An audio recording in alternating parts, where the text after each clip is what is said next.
अजान, आपको पता है आपका कल स्कूल में फर्स्ट डे है, तो आपको सोना चाहिए ताकि आप सुबह जल्दी उठ जाए। मैं अभी कल मैं कुछ करूँगा। ये क्या अजान, अभी तो आप स्कूल गए नहीं और छुट्टी की बात कर रहे हो। छुट्टी की बात तो आप तब कर सकते हो जब आप स्कूल जा रहे हो, और कल तो आपका फर्स्ट डे है स्कूल में।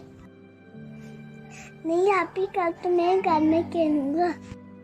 देखें अजान, आप जब कल स्कूल जाएंगे तो आपको उधर नए फ्रेंड्स भी मिलेंगे, और जब आपका फ्री टाइम होगा तब आप अपने फ्रेंड्स के साथ खेल भी सकते हैं।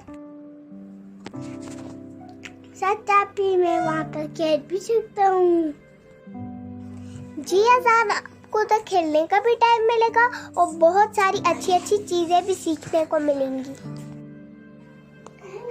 ओके आपी, कल मैं स्कूल जाऊंगा। चलिए आप अब सोने की दुआ पढ़ें। अल्लाहुम्मा बिस्मिका अमूतु व अहया, फिर आप सो जाएं। अल्लाहुम्मा बिस्मिका अमूतु व अहया। वेरी गुड अजान, अब आप सो जाएं। अल्लाह हाफिज। अल्लाह हाफिज आपी।